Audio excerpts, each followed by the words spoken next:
एक गरुड़ पुराण। गरुड़ पुराण मत्स्य अवतार भगवान विष्णु के प्रथम अवतार है।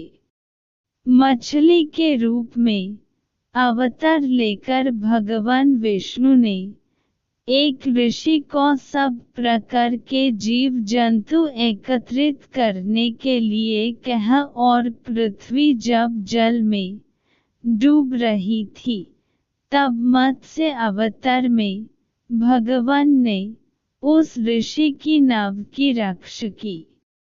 इसके पश्चात ब्रह्म ने पुनः जीवन का निर्माण किया। एक दूसरी मान्यता के अनुसार एक राक्षस ने जब वेदों को चुरा कर सागर की अथाह गहराई में छुपा दिया तब भगवान विष्णु ने मत्स्य रूप धारण करके वेदों को प्राप्त किया और उन्हें पुनः स्थापित किया। मत्स्य अवतार की कथा। एक बार ब्रह्मा जी की असावधानी के कारण एक बहुत बड़े दैत्य ने वेदों को चुरा लिया। उस दैत्य का नाम हयग्रीव था। वेदों को चुरा लिए जाने के कारण ज्ञान लुप्त हो गया। चारों ओर अज्ञानता का अंधकार फैल गया और पाप तथा अधर्म का बोलबाला हो गया। तब भगवान विष्णु ने धर्म की रक्षा के लिए मत्स्य रूप धारण करके हयग्रीव का वध किया और वेदों की रक्षा की। भगवान ने मत्स्य का रूप किस प्रकार धारण किया, इसकी विस्मयकारिणी कथा इस प्रकार है। कल्पांत के पूर्व एक पुण्यात्मा राजा तप कर रहा था।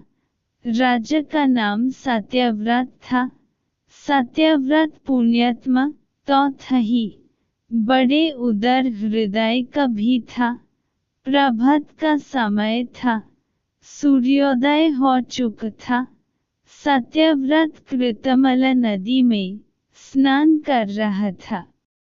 उसने स्नान करने के पश्चात जब तर्पण के लिए अंजलि में जल लिया तो अंजलि में जल के साथ एक छोटी सी मछली भी आ गई।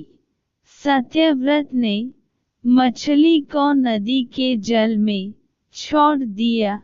मछली बोली, राजन, जल के बड़े बड़े जीव छोटे छोटे जीवों को मरकर खा जाते हैं। अवश्य कोई बड़ा जीव मुझे भी मरकर खा जाएगा। कृपा करके मेरे प्राणों की रक्षा कीजिए। सत्यव्रत के हृदय में दया उत्पन्न हो उठी। उसने मछली को जल से भरे हुए अपने कमंडलू में डाल लिया। तभी एक आश्चर्यजनक घटना घटी।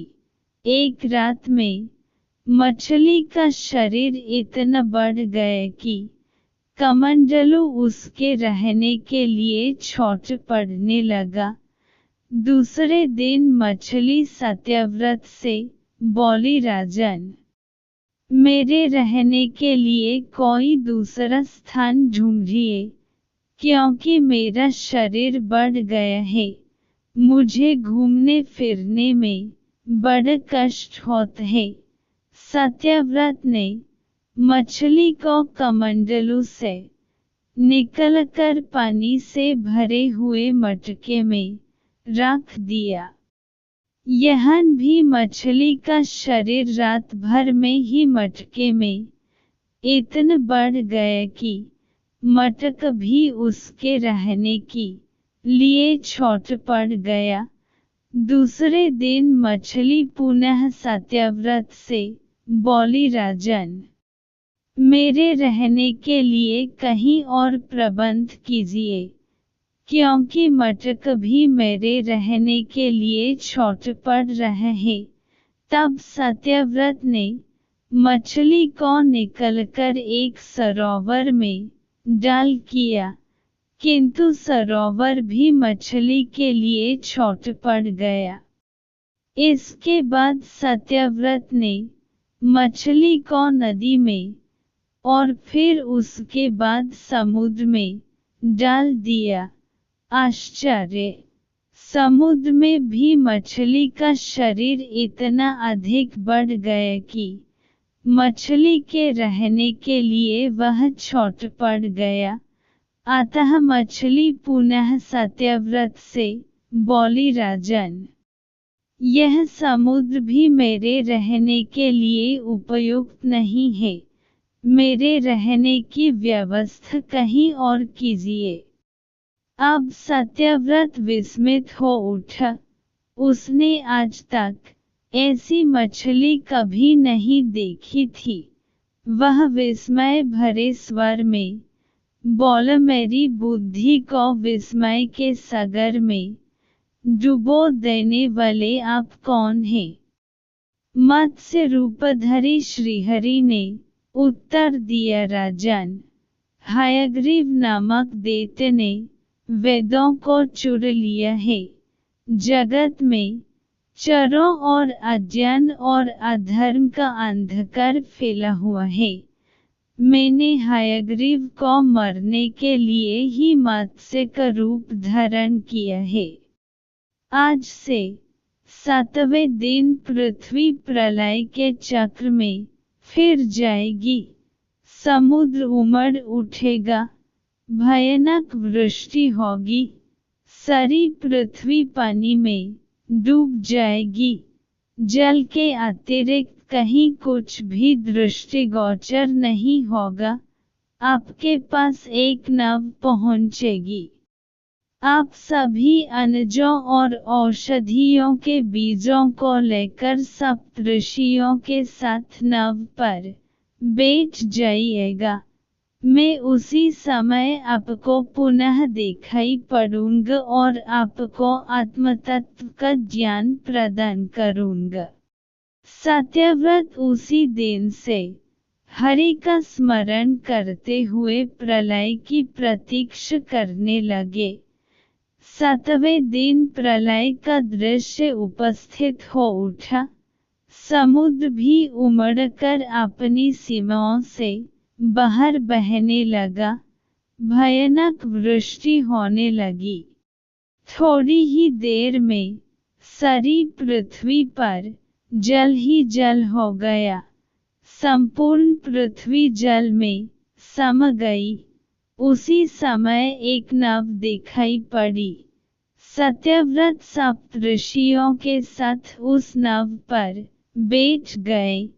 उन्होंने नाव के ऊपर संपूर्ण अनाजों और औषधियों के बीज भी भर लिए। नाव प्रलय के सागर में तैरने लगी।